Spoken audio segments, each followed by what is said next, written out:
It's almost business as usual for Manoli Hydraulics in China. After a 3-week shutdown, operations at its Suzhou plant sprang back to life in mid-February. In this moment, we are operating absolutely at 100% of our capacity.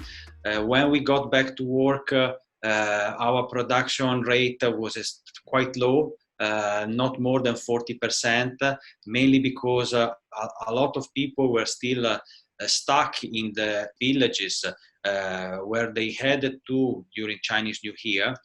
But then progressively people started to get back, and by beginning of March we reached 90% of capacity.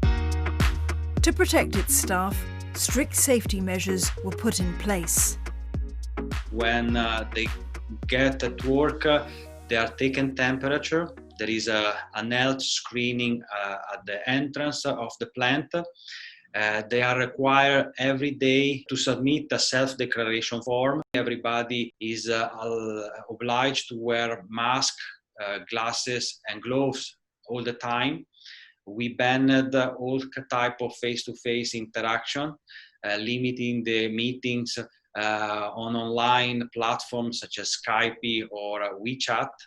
And also we put in place a very detailed cleaning procedure.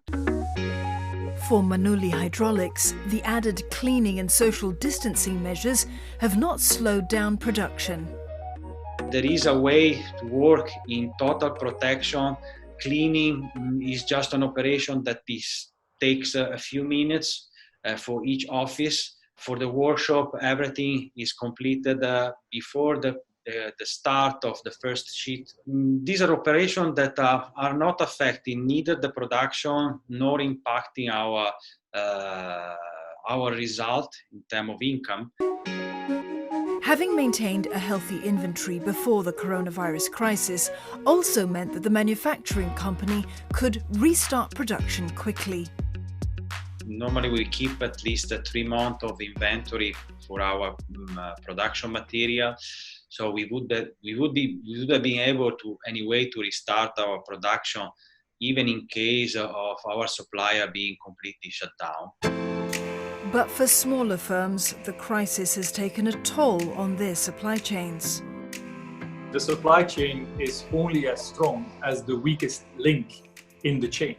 We have seen that there's very different impact of COVID-19 on different sizes of companies. The large companies, which are typically more robust, but at the other end of the spectrum, and that's where the suppliers are, they're typically smaller and medium-sized enterprises. And these companies we have seen are more vulnerable to the impact of this crisis. They may run into cash flow issues. They may not get access to enough bridge funding. And so there's a higher risk of business failure. Away from the manufacturing space, retail and F&B outfits have also been forced to change the way they operate. Each different category is doing a little bit different thing. What happened in COVID-19 really changed consumers' behavior and also accelerate the business transformation. So what we have seen is COVID-19, they're actually accelerating the trends in the sector. For example, the business evolving, digitalization, using data analytics to improve efficiency, focusing on the core profitability of business. When the stores reopened, some changes were made. There's a lot of focus on contactless in-store ordering systems, so that people feel safe, so that people also see that changes are made. And the other thing is that the consumer purchasing behavior has changed.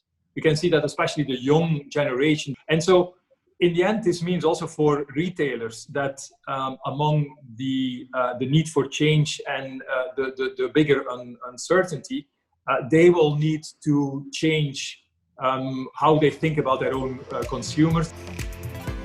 While cleaning and social distancing measures are likely to increase operational costs, retailers could have an even bigger challenge. business would have increased the cost. For example, getting the deep cleansing done, at least once a day or sometimes even more frequently.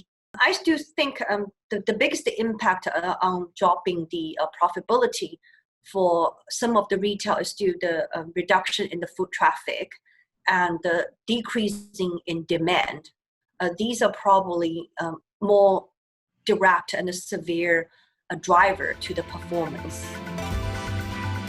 As companies get back to work, experts say it's important to manage expectations. In the near term, rethinking about the cost of doing business become very important. Cash flow management, product optimization, and the supply chain review. Those would help a company to survive and stay competitive during the COVID-19 and during the recovery stage.